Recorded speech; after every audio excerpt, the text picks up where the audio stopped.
Hello and welcome to the Flourishing Introvert Talks with me, Jo Rawbone. This is the podcast that celebrates the natural gifts of introverts so that we can flourish in all situations. Episode 15, The Ninja Secrets of an Introverted Meditator. Today I'm delighted to welcome our guest, Laura Coleman. Laura founded Be Modern Meditation in order to make meditation attainable and accessible as a tool for personal transformation. Now, she had her very own reason for doing this, which I hope she'll tell us about later on. And what's come on from that is her signature Be More program, which really brings together neuroscience, psychology, and practical approaches to meditation. And of course, that's what we need in our busy modern world, is something that's incredibly practical. So Laura, welcome. Thank you for having me. It's great to be here. So in episode 13, I talked about an introvert's guide to battery health and mentioned meditation, both in that episode and also in the brilliant battery boosters download that people could get hold of. So tell me a little bit about why you believe meditation is so helpful to introverts. So one of the biggest reasons that meditation can be so powerful for introverts is because it actually draws on one of their actual secret ninja skills already, that ability to turn inwards. And one of the problems as an introvert in the busy sort of extroverted world that we live in is that having so much time where we're forced to be outward looking, and that kind of cult of busy that we experience, that's where that battery drain is coming from. And when we meditate and we do stop and we turn that 180 inwards, we allow the nervous system to just drop back into that relaxation response. And I think for introverts, normal day-to-day life, it actually, it's almost like you're having to run on this slightly low level, low grade stress response all the time to be in an extroverted environment. So, the meditation practice itself, it just allows that switch off, and that inward process in itself feels quite natural because it's where you want to be. So I love what you say there about kind of in the busyness and really wanting to turn inward, but not always finding the time and the space to be able to do that in our busyness. And meditation was one of the things I trained in fairly early on, but it was transcendental meditation, and it kind of required this, remembering a particular phrase that, or a word that somehow you repeated, but you didn't actually say it, you just kind of thought it, and it all was rather long. And it felt to me like I never quite had time to meditate. Now, I know you have a different view on that. So tell me a bit about your view, because you have a very practical take on this, don't you? Yeah, I do. And actually, it's interesting because I initially started out in a very similar type of meditation, Vedic meditation. And like transcendental meditation, it requires 2 lots of 20 minutes a day. And it is a really powerful practice. I think actually any practice that you do for 2 lots of 20 minutes a day is going to be a powerful practice. But what I found is that, and what I found with the people that I work with, is that that isn't mostly realistic in our modern life. So for me, if you can build a practice that is as little as 5 minutes a day, but that then you can build in micro moments throughout your day and have different triggers for that. And there's some really interesting research coming out of the University of California on exactly this topic around the effectiveness of small moments many times. And for me, that's a really empowering thing, because it means that if I can think of some triggers in my day, like, for example, walking through a doorway is one I've heard people use, or, whenever I walk through a doorway, I have just a micro moment, it's that prompt to turn inwards and just check in with my body, or just check in with my breath, even just for a moment. And it just shifts things, and we just have that mini reset. Or when you're waiting for a kettle to boil, can you really just be with the kettle boiling? Or when you go to the bathroom, can you just take a few breaths?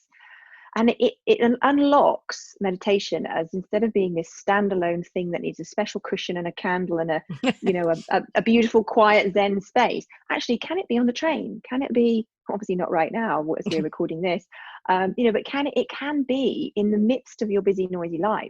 You can get that access to that quiet stillness that is always there. And that is thinking about those small moments many times, I think, is a real gift for introverts, because we reach that point where we can feel our batteries draining, and yet we have to keep going. We know we've got to go into the next meeting or the next team event, so we need ways of having a quick little top up every now and again, without having the opportunity sometimes to withdraw and recharge in the way we'd normally like to. So I love that, small moments many Mm. times. Nice. And I think what's really important with that is that, you to go alongside it, to make those really effective, what the best thing to do is to, in your own time, build a more sustainable practice that's actually a sit down practice. So having the 5 or 10 minutes in the morning where you actually do commit to doing a practice, a simple attainable practice, so that then when you do those micro moments, you've got that muscle memory of like, oh, I know where I'm going. It's like you've created, I always like to think of it as like a field of long grass, and if you walk through the field once, you flatten it a little bit and you can sort of see the outline of where you've walked. But if you walk that lots of times, it becomes really easy to walk that path. So if you have a practice where you are doing, and it can be as little as 5 minutes a day, then the micro moments become much more powerful, because you can sprint through that field and get to that quiet place much more quickly. I love that. And I have to say, I am motivated to start my 5 minute practices a couple of times a day, because in the madness that's going on at the moment, I have got out of that habit. Having thought I'd have so much more time to do things, I find I Yeah. actually have less time. So that's really inspired me to start taking those 5 minute moments again, and forming my own path through that grass. I love that. Well, it's Now, interesting that the 5 minutes is actually, so what are some of my meditations are on a free app called Insight Timer. And it's interesting because of all of the meditations I've got on there, that my 5 minute one is by far the most listened to. I mean, I think it's something like on like 15,000 listens or something so far, because it really is so accessible. I think it's really interesting how we're drawn to things that are accessible. absolutely. And I'll make sure that the link to that on Insight Timer, if it's possible to do that, is in our show notes, just so that people can get to that very easily. The little I know of you, Laura, and I know people who know you, so we are connected in different ways. I would never have known you're an introvert. So share with us.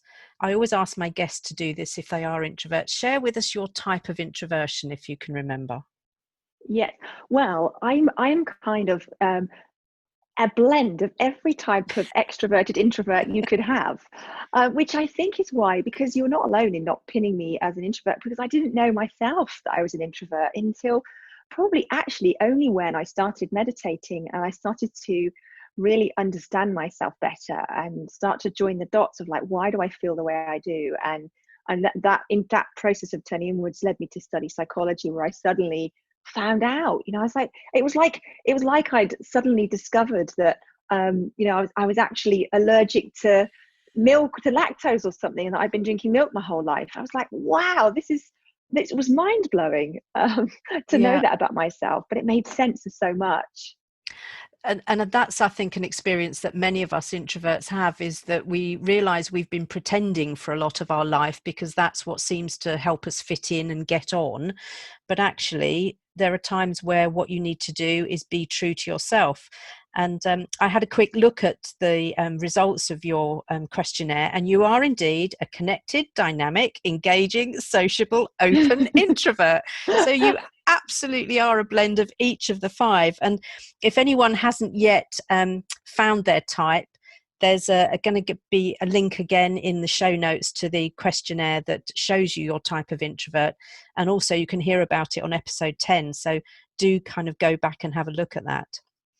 So I mentioned in our introduction that you had your own reasons for accessing meditation and kind of on that journey. So would you mind sharing with us perhaps what some of your biggest challenges have been and why you ended up on that path then?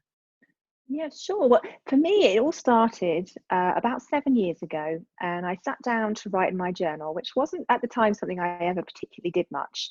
So it kind of showed I was at this a point where I needed something.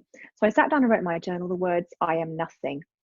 Wow. And I just felt it so completely, that that was the truth, and that other people knew that about me, and there was this shame, and it was also it was a real jolt of oh my gosh, how did I get here?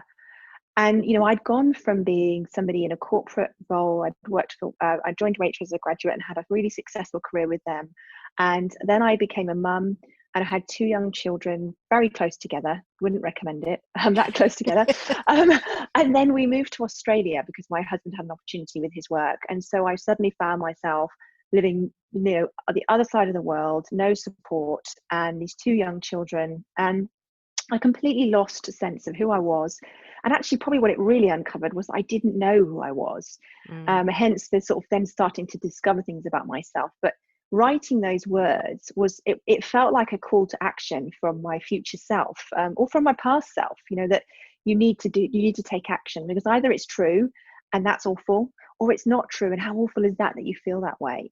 So and I think, as often happens when you reach those moments, you then stumble across things that are inadvertently the exact thing you need. And that for me was meditation. And it wasn't the magic bullet that suddenly I started meditating and all my woes were gone, and and life was perfect. But it was this scaffolding that allowed me to experience my life differently and have a different relationship with the things that were happening to me, so that I could then start following the breadcrumbs of, well, what life do I want? What is meaningful to me?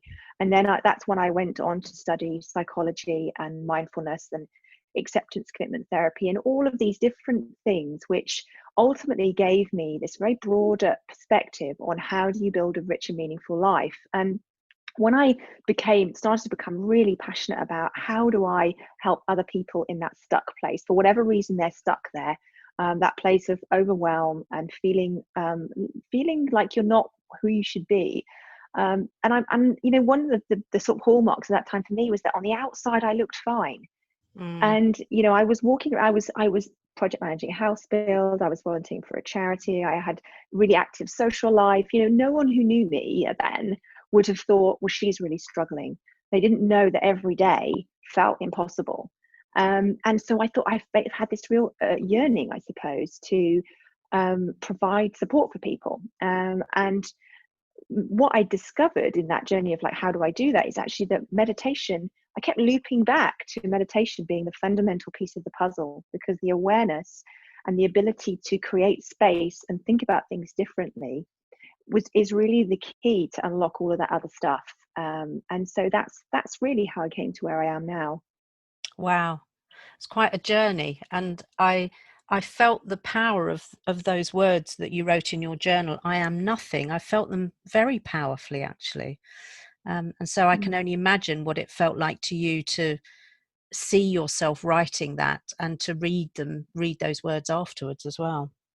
Yeah, it's one of those moments that you have those moments in your life where I can literally place myself back there. I can smell the smells, I can see the light coming in the window, I can it's so strong. The whole, every sense of that moment is strong for me. And it's like my guiding light in a way. It's my why. It's my, whenever I'm having a day where I feel, because nothing's linear, is it? We're always a work in progress, and we take one step forward, two steps back, and life throws us curveballs, and it's having those anchor points to remind yourself why you're doing what you're doing is so important, I think. Absolutely. So for people who haven't meditated before, because for many people it does still have this don't have time for it, life's too busy, or I'm not that type of person. It's a bit, some people still see it as a bit woo-woo and not comfortable with it. What would you say was a really good starting point for people, Laura? So I would say the best starting point is to just make a commitment to give it a try for maybe even just 3 or 4 days. So find whether that's, like you can download a 5-minute meditation from my website. So you could start there and say, right, I'm just going to do this with no expectation. I'm just going to try it.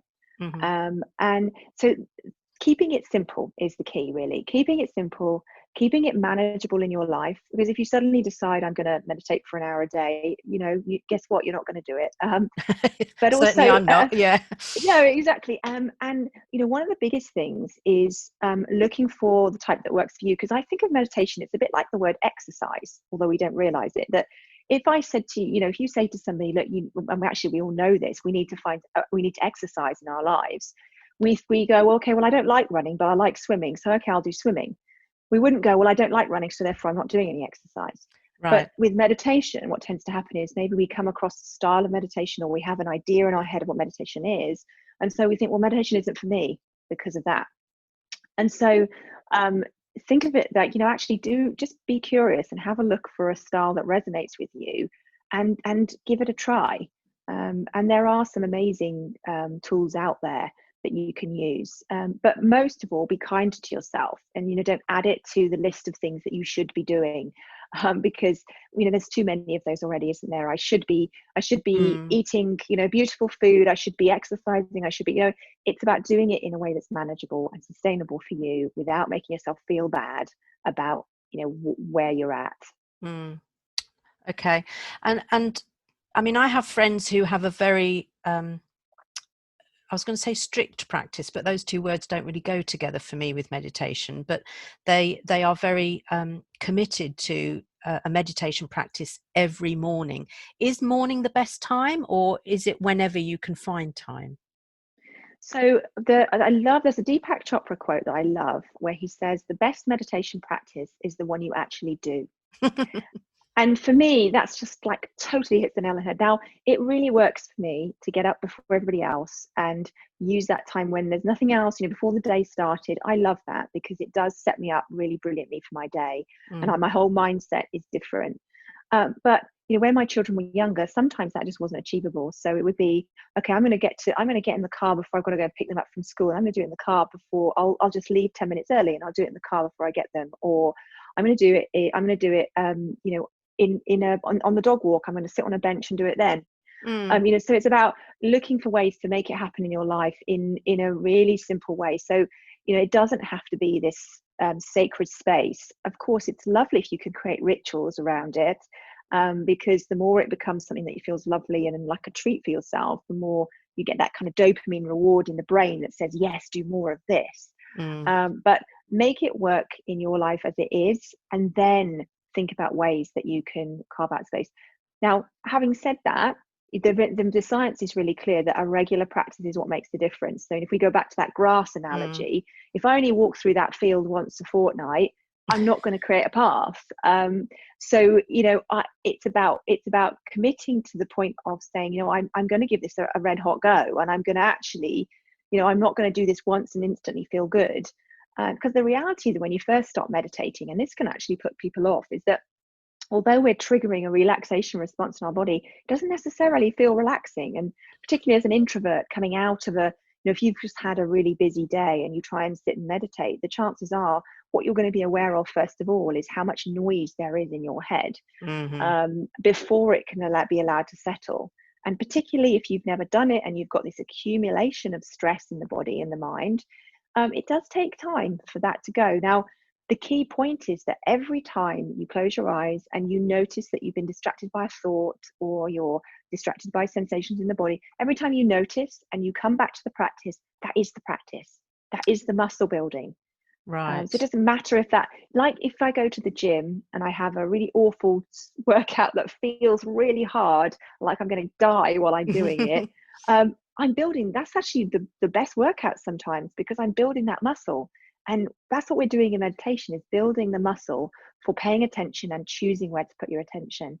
And so if I have to do that 100 times in a practice, and my mind feels like I'm never focusing on what I've chosen to focus on, I'm still actually doing the work. And certainly it's one of the things that I struggled with in the meditation practice that I have had, is that because, and I guess I'm typical of many introverts in this way, I am overstimulated kind of mentally already. So having a clear mind, not allowing my mind to wander and process what's been going on during the day, that sort of stuff, I find really challenging. And then I give myself a hard time for it, rather than, as you say, just coming back to the practice and realizing that that is the practice. That's a really neat way of describing it, actually. I think the key is it doesn't matter what arises in the mind or the body when you meditate. It's about how you are with it. And if you can, and what we're really trying to do is, in a really kind of compassionate way with ourselves, allow whatever comes up to be there.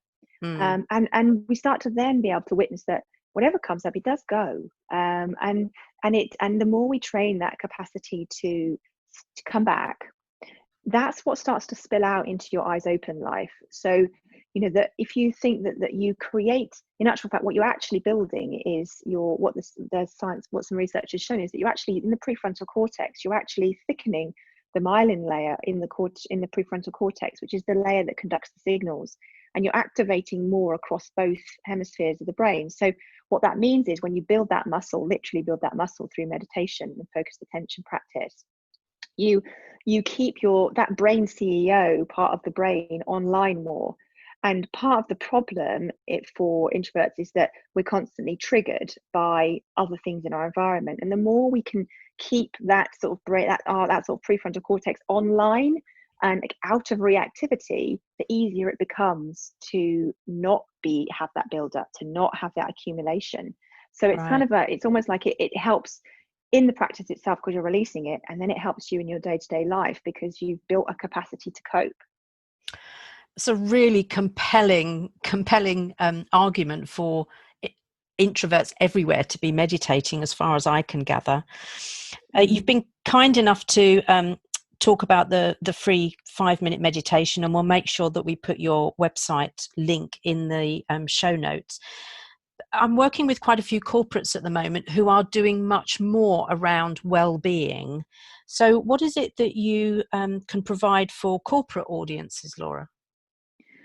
Well, actually, what I tend to do with corporate audiences is, as I've touched on here, is there's some really good science around what is actually happening in the brain when we meditate, how does it work, and how do you make it really accessible and practical. So I provide for corporates a series of workshops where I not only sort of teach them how to meditate in these really practical, simple ways, but I also accompany that with the understanding of exactly what it's doing and how it's working.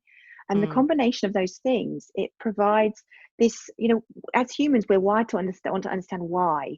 And you get that why, and you get the understanding, and suddenly unlocks the capacity for you to do it and that commitment to do it. So for me, it's all about empowering people to do it in their own lives, because I could go to a corporate, I could run weekly meditation sessions somewhere, but then they walk out the door and they're back into their life. And so actually it's about, how do you give people the skills? So for me, I run workshops for corporates, and there's multiple ways that you can do that, as a big group or as smaller groups. But essentially I provide a framework and the tools so that they can actually start to incorporate it into their working life. So it becomes an investment that actually continues beyond the session.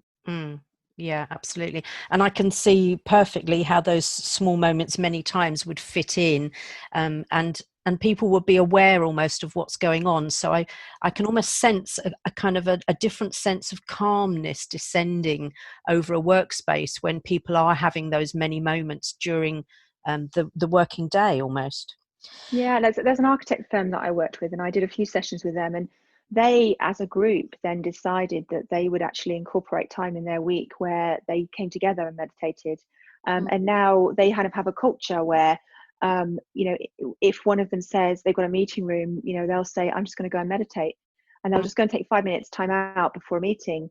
And it's become like, because they are all on board they understand the science and the practical, what it's actually unlocking. And so that's because one of the things with meditation that's funny, if you've got meditation practice often, is it's like a secret. It's like this dirty secret that I have one client, she goes to the toilet to meditate because she doesn't feel like she can possibly tell her workplace that's what she's doing. Wow. So it's really amazing when you get a workplace where suddenly it becomes as normal as somebody saying, I'm going for a workout in my lunch hour, which is really normal now. If somebody said, I'm going to go for a run before work, people go, I'm just going to do a quick meditation. And that for me is like, it makes my heart sing when I hear stories like that, because that's what it's all about. I can imagine. And I also have a sense that probably that's happening more and more. There's still, we probably haven't reached the tipping point yet, but I think there are more and more organizations and people who are recognizing that, it's not a woo-woo weird thing to do, that it's actually incredibly helpful to anybody and everybody to do. If I were to start again my practice today, how long would it be before I noticed a benefit, Laura? Do you know what the great thing is? You'd notice it pretty quickly. I mean, that actually tend to find that even from the very first meditation and that moment of just taking that time to turn inwards, people feel the difference. And in terms of the wider benefits of it being outside of just those few minutes, even that starts very quickly. But the thing with meditation is that the shifts that you start to experience are quite subtle. So it's actually what starts to happen, and it's a really interesting phenomenon, is that people, they go, I feel like it's working, and they're not sure, but then something happens in their life that would normally be a big trigger.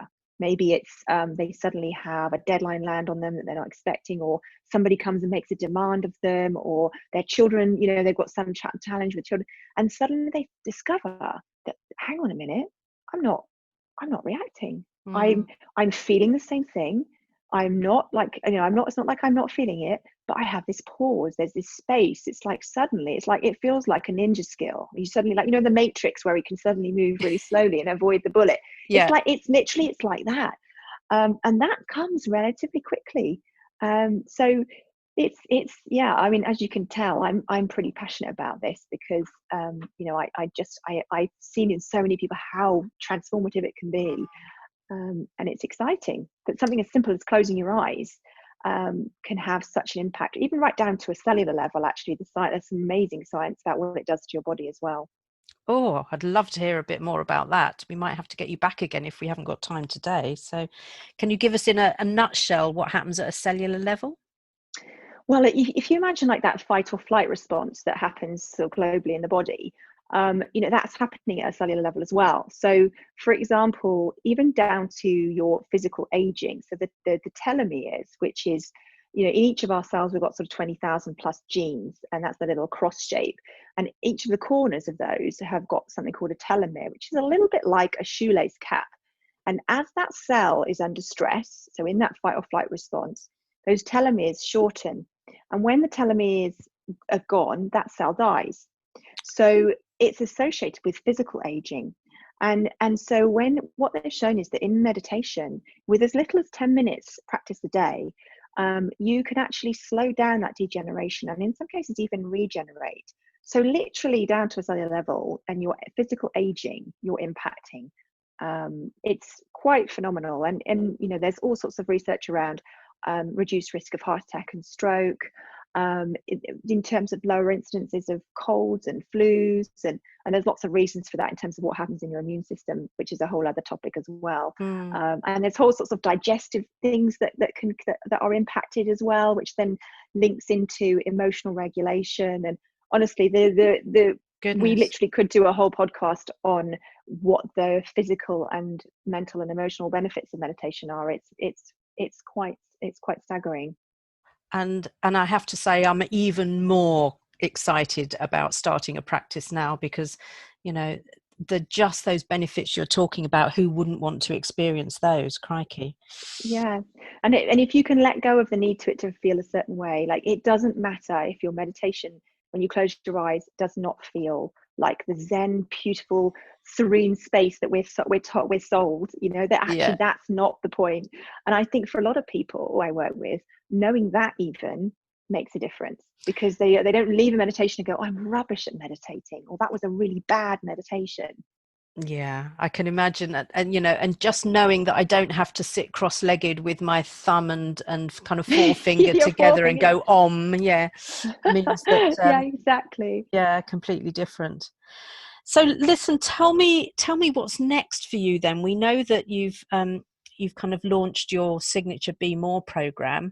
So what's next for you then, Laura? Well, I've so what with my Be More program, it kind of takes you on this journey really, so that you learn the nuts and bolts of meditation, and how to incorporate those micro moments of flow and mindfulness, and what the difference is between mindfulness and meditation, all of those things. But then it also starts to look at your relationships, your thoughts, and how you define happiness, and connecting into a deeper sense of who you really are, and integrating all of that in your life. And what I was finding is that I would take people through this program and they would be like, this is incredible. I've, like people going from feeling like completely overwhelmed, like life is out of control, to feeling completely differently about their family, their life, their purpose, everything. But what they want is a way to sustain it, because one of the things that's really clear about habit building is that being accountable and having community can be really important. So I've actually just launched a membership community, which is now how I can then offer the benefits of meditation. I can give this bite-sized format for Be More program. So that's really my focus. I'm creating the digital version that will be the backbone of that. But the people in that community are already expressing to me how powerful it is to them to have this ongoing. It's like anything, it feels all fresh and new, and then you learn how to do something, and then the lesson part's finished, and you have to sustain it in your life, and it's much harder to do. And so providing an ongoing framework for people to keep meditation alive and accessible and keep developing their practice was something I was really passionate about. So I'm really excited to sort of see where that goes and just see the growth of that. So that's my next phase. Amazing. And one of the reasons I called this whole podcast the Flourishing Introvert Talks is because there's this myth that introverts don't have anything to say for themselves. And I've always said, get introverts on a topic that they're passionate about, and they will enthrall us with what they have to say. And you've been a perfect example of that, Laura. So thank you very much. It's lovely. It's lovely to hear your passion around this. So if I were to ask you to give one piece of advice to our introvert community here so that they could flourish more, what would that one piece of advice be? I think I probably know, but let us know what. Well, let me think. What could it be? Well, actually, what I would actually say is, obviously, meditation is going to be a really powerful tool for you to get in touch with who you are and to really understand the full depth and range of what you're capable of. And you as an introvert already know how to turn inwards, and so you have this amazing advantage over some extroverts who maybe find it excruciating to stop and turn inwards. So make it your ninja power that you can do this and create this space for yourself. Fantastic, thank you. There's no coincidence that we launched this particular episode on World Meditation Day, so there is no better time to start than today. Laura, thank you. I've thoroughly enjoyed you being my guest, and I hope we get you back again to talk more about this, because I, for one, will be getting that 5-minute meditation from your website and looking to extend my practice. So thank you, Laura. Thank you. If you enjoyed this episode as much as I did, then please subscribe, rate us and leave a comment, because we know that helps other people find the podcast. And if other people find us, other introverts can flourish.